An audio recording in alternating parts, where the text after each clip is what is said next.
আমরা ফিজিক্যাল কোয়ান্টিটিগুলো নিয়ে কথা বলা শুরু করেছিলাম। একটা কোয়ান্টিটি নিয়ে আমরা কথা বলেছিলাম, সেটা হচ্ছে কি অ্যাঙ্গুলার মোমেন্টাম। আজকে আর একটা ফিজিক্যাল কোয়ান্টিটি নিয়ে কথা বলবো, যেটা আমরা চারিপাশে দেখছি আমাদের, এবং একটা ফেনোমেনা, একটা ফিজিক্যাল কোয়ান্টিটি, সমস্তটা আমাদের চারিপাশে ছড়িয়ে ছিটিয়ে আছে, বাট আমরা সেটাকে রিয়েলাইজ করতে পারি না যে ফিজিক্সের চ্যাপ্টারের মধ্যে সেটা আসতে পারে। এই কারণেই আমাদের ফিজিক্সের গলতটা থেকে যায়। এবার যদি আমরা রিলেট করতে পারি, তাহলে অ্যাজ আই সেড বিফোর, আমাদের ফিজিক্সের নলেজটা কমপ্লিট অ্যান্ড কনক্রিট হয়ে যাবে। এবার দেখা যাক যে আজকের ফিজিক্সের হিরো কে। সেইটা দেখার জন্য আমরা কি করলাম, এরকম একটা স্প্রিং নিয়েছি, ঠিক আছে? এটা আমরা না মেলায় টেলায় অনেক জায়গায় দেখেছি, ইভেন আমিও ওই রকম একটা বলতে পারিস মেলা রিলেটেড একটা জায়গা থেকেই কিনেছি। তো এই জিনিসটা আমাদের প্রত্যেকের কাছেই আছে, এই ধরনের এই স্প্রিং ওরিয়েন্টেড জিনিসটা। এইটা দিয়ে আজকের এক্সপেরিমেন্টটা প্রথম দেখানো যাক। প্রথম দেখ, এইটা হচ্ছে একটা রং বেরঙের স্প্রিং আছে, একটা স্প্রিং হেলিক্যাল স্ট্রাকচারের মতো। আমি কি করলাম, এটাকে ওপর থেকে প্রথমে ধরলাম, দেখ ধরেছি। এটা হচ্ছে তার আপার এন্ড, এটা হচ্ছে তার লোয়ার এন্ড। লোয়ার এন্ডটা প্রচন্ড নাচছে, এই দাঁড়া। আমি বলবো দাঁড়াবে না, এটা হতেই পারে না, জমের মতো ভয় পায় আমাকে। ব্যাস দাঁড়িয়ে গেছে। এবার আমি আমার খেলাটা শুরু করি। কি করলাম, এই যে এতটা হাইট থেকে করেছিলাম, আমি যদি এখানে হাতটা ছেড়ে দিই, মানে ফোর্সটাকে রিলিজ করে দিচ্ছি, তাহলে এই পুরো জিনিসটা একই সঙ্গে গ্রাউন্ডে পড়ে যাবে। কিন্তু তা কি হবে দেখা যাক। 1 2 3 স্টার্ট। এবার দেখ একটা জিনিস, দেখ আমরা স্লো মোশনে ভিডিওটা দেখছি, সেখানে একটা জিনিস ভালো করে দেখ। এই যে ছিল আমার, যতক্ষণ আমি এখানে যখন ছেড়ে দিয়েছি, এই নিচে এসছে, মানে এই যে আপার এন্ডটা এই নিচে এসছে, ততক্ষণ পর্যন্ত এই লোয়ার এন্ডটা কিন্তু হাওয়ায় ভেসেছিল। এমন নয় যে এই নিচে পড়ে গেছে, গ্র্যাভিটির জন্য কিন্তু পড়েনি। কেন পড়েনি? কারণ প্রথমে যখন আমি এইভাবে ধরে রেখেছিলাম, এই পুরো স্প্রিংটা সে তার ইনার্শিয়াটাকে মেনটেন করে থাকতে চায়। সো আজকের হিরোকে ইনার্শিয়া, যাতে করে ইনার্শিয়াকে মেনটেন করে রাখতে চাইছে, ঠিক কারণে রেস্টে আছে। এবারে যেই আমি ছেড়ে দিলাম, কি করলো, এই ওপর পোর্শনটা কি করলো, তখন হাওয়ায় ভেসে আছে, কিন্তু এমন নয় নিচে পড়ে গেছে আমি যখন একে ছেড়ে দিয়েছি। কি করলো, একটা অ্যাক্সিলারেশন নিয়ে নিচে নামছে, ডাউনওয়ার্ড অ্যাক্সিলারেশন নিয়ে কি করলো, এই লোয়ার এন্ডটাকে ধাক্কা মারলো, and due to the action of gravity পুরোটা তখন নিচে পড়লো। কিন্তু একসঙ্গে আমি ছেড়ে দিলাম, পুরোটাই একসঙ্গে নিচে পড়ে গেল তা নয়। কিন্তু এরা কিন্তু ওই বাংলায় কথা আছে না, এক যাত্রায় পৃথক ফল হয় কি করে, এরা কিন্তু তাকে মেনে চলে না। এরা দেখায় যে এক যাত্রায় পৃথক ফল হতে পারে, একজন মোশনে একজন রেস্টে, তখন সে হাওয়ায় ভাসছে। কি করলো, ডাউনওয়ার্ড অ্যাক্সিলারেশন দিল, এবার নে ভাই নিচে পড়। ঠিক আছে, এটাকেই আমরা বলছি ইনার্শিয়া। তো এবার দেখা যাক যে ইনার্শিয়াটা কত রকমের, কিভাবে কাজ করে আমাদের চারিদিকে। Let's see. তো তোরা বুঝেই গেছিস যে আজকের আমাদের হিরো ম্যাটেরিয়ালকে, সে হচ্ছে ইনার্শিয়া। দেখ যখন ওই স্প্রিংটা পড়লো, দেখ হওয়া উচিত ছিল কি সবাই পুরোটাই নিচে পড়ে যাচ্ছে, একসঙ্গেই পড়ে যাচ্ছে, বাট তা না হয়ে দেখ স্প্রিংটা ছিল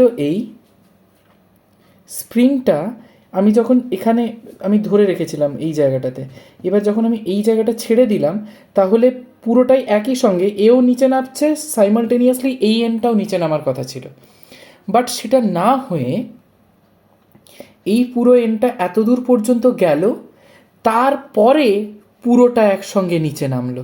মানে এটা তখন হাওয়ায় ভেসে আছে যতক্ষণ না পর্যন্ত নিচে নামছে। এটা কার জন্যে হচ্ছে না, ইনার্শিয়ার জন্যে। ইনার্শিয়া অ্যাকচুয়ালি জানিস তো, মানে খুব সহজ একটা কনসেপ্ট, খুবই সহজ একটা কনসেপ্ট, যেটাকে অনেক সময় আমাদের মানে কিছু ভুলভাল ধারণার জন্যে জিনিসটা প্রচণ্ড ক্রিটিক্যাল হয়ে যায় আমাদের কাছে, বাট এক্স্যাক্টলি তা নয়। তাহলে ইনার্শিয়া জিনিসটা কি না, ইনার্শিয়া বলতে বোঝায় যে আমাদের যে স্টেটে আমরা নিজেদেরকে রেখেছি ইনিশিয়ালি, সেই স্টেটটাকে মেনটেন করে রাখার টেন্ডেন্সিটাকেই বলছে inertia. Tendency to maintain my initial state or shape or position what ever. এবার এক্ষেত্রেও দেখ তাই হলো স্প্রিংটার ক্ষেত্রে। এ না হয় আমি যখন ছেড়ে দিয়েছি এই এনটা মোশনে চলে এসছে, বাট এই এনটাকে তো আমি ছাড়িনি, আমি তো এখানে ধরে নেই, আমি উপরে ধরে রেখেছিলাম। তাহলে এই এনটা তখনও রেস্টে আছে, তাহলে সে চাইবে ডিউ টু ইনারশিয়া নিজেকে ওইখানে রেস্টে ধরে রাখতে, তাই সে তখনও পর্যন্ত সেখানে পড়ে থাকবে। এবার এই আপার এন্ডটা গিয়ে কে ধাক্কা মারলো, তখন সে মোশনে এলো।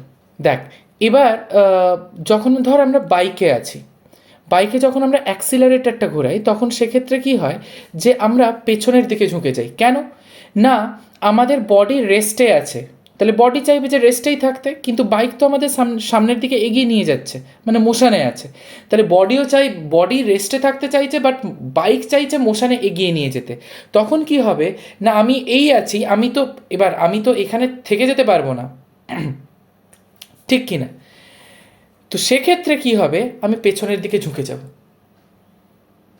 যাতে করে আমার মানে বডি চাইবে রেস্টে থাকতে, কিন্তু বাইক যেহেতু সামনের দিকে চলে যাচ্ছে, আমার বডি পেছনের দিকেই থাকতে চাইবে, তাই পেছনের দিকে ঝুঁকে যাই।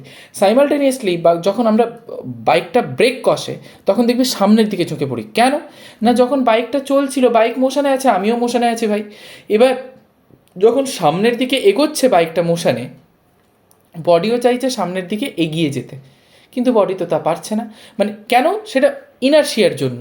তাই সেক্ষেত্রে ব্রেক কষলে আমরা সামনের দিকে এগিয়ে যাই, ঝুঁকে পড়ি। আর একটা ছোট্ট এক্সাম্পল দিয়ে তোদেরকে দেখাচ্ছি, দাঁড়া। অ্যাকচুয়ালি আর একটা জিনিস বলে দিই এখানে, ইনারশিয়াটা দু রকমের হয়। একটাকে বলছি আমরা ইনারশিয়া অ্যাট রেস্ট, আর দু নম্বরকে বলছি ইনারশিয়া অ্যাট মোশন।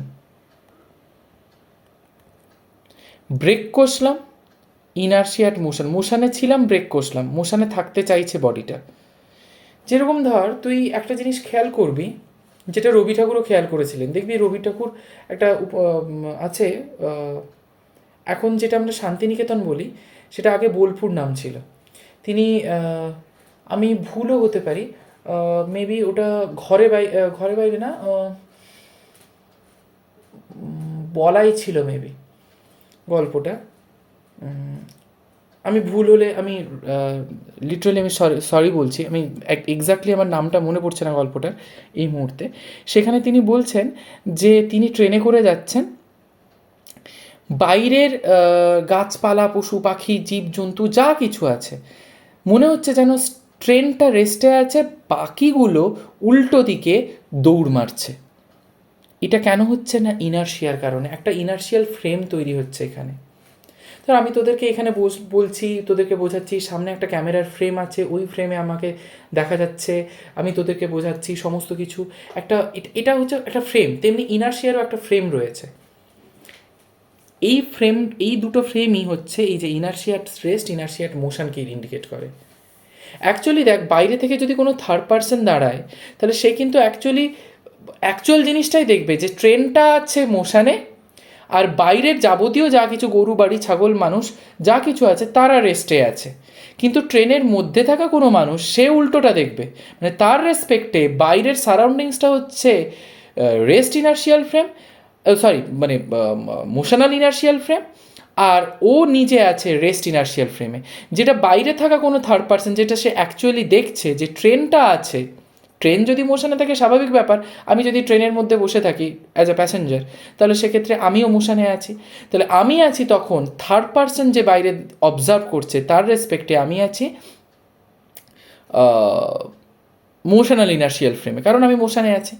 আর বাইরের বাদ বাকি গাছপালা যা কিছু আছে, যেটা আমি ভেতরে থেকে দেখছিলাম যে উল্টো দিকে দৌড় মারছে, সেটা বাইরে থেকে তো অ্যাকচুয়ালি তারা রেস্টে, তখন ওই থার্ড পার্সনের রেসপেক্টে সেটা হবে রেস্ট ইনার্শিয়াল ফ্রেম। এই পুরো ইনার্শিয়ার ব্যাপারটা নিউটনের ফার্স্ট লকে সিগনিফাই করছে। নিউটনের ফার্স্ট ল কি বলেছে, যে যদি কোনো বডি ইউনিফর্ম ভেলোসিটি নিয়ে এগিয়ে চলতে থাকে, তাহলে যদি তার এগেনস্টে কোনো ফোর্স অ্যাপ্লাই না করা হয়, তাহলে সে এগিয়েই চলতে থাকবে। আর যদি কোনো বডি রেস্টে থাকে, তাহলে সে চিরকাল রেস্টেই থাকবে until or unless a force is applied against it. তার মানে রেস্টে থাকা বডি রেস্টেই থাকবে, কারণ কি, ইনার্শিয়ার কারণে সে তার রেস্ট পজিশনে থাকার টেন্ডেন্সিটাকে মেনটেন করে রাখতে চাইছে। কিংবা কেউ যদি ইউনিফর্ম ভেলোসিটি নিয়ে চলতে থাকে, ইউনিফর্ম ভেলোসিটি মানে কি, প্রত্যেকটা পয়েন্টে তার ভেলোসিটি সেম, তাহলে সে যদি প্রত্যেকটা ভেলোসিটিতে মানে প্রত্যেকটা পয়েন্টে সেম ভেলোসিটি নিয়ে এগোতে থাকে, তখন সেক্ষেত্রে তার ইয়েও সেম হবে, মানে কি যেন বলে, মানে ও ওই একই ভেলোসিটি নিয়ে এগোতে থাকবে যতক্ষণ না আমি তার মোশনের এগেনস্টে কোনো ফোর্স অ্যাপ্লাই করছি। একটা ছোট্ট এক্সপেরিমেন্ট দিয়ে এটা দেখা যাক। দেখ, একটা গ্লাস নিয়েছি আর একটা কার্ডবোর্ড নিয়েছি, কার্ডবোর্ডটা গ্লাসের উপর রাখলাম, এবার এর উপরে একটা কয়েন রাখলাম। এবার কী হবে, আমি যদি কার্ডবোর্ডটাকে টোকা দিই তাহলে কয়েনটা কার্ডবোর্ডের ওপর আছে, কার্ডবোর্ড সরে যাচ্ছে, তাহলে কয়েনটাও সরে চলে যাবে। কিন্তু আদপে কি তাই হবে, দেখা যাক। আমি তো টোকা মেরেছিলাম কার্ডবোর্ডকে, তাহলে কার্ডবোর্ড সরে যাওয়া উচিত ছিল, সঙ্গে কয়েনটাকে নিও, কিন্তু দেখ গ্লাসের মধ্যে 2 টাকা পড়ে আছে। ভিক্ষাং দেহি, ভিক্ষা দেবা 2 টাকা। এই হচ্ছে আমাদের ইনার্শিয়ার কনসেপ্ট, যেটা খুবই ইজি। আশা করি তোরা প্রত্যেকেই বুঝতে পেরেছিস, কিছুই নেই জিনিসটার মধ্যে অ্যাকচুয়ালি। তো এই ইজি জিনিসটাকে এনগালফ করার দায়িত্ব এবার তোদের। তো দেখা হচ্ছে নতুন একজন হিরোকে নিয়ে নেক্সট এপিসোডে। ততক্ষণ পড়তে থাক, টাটা।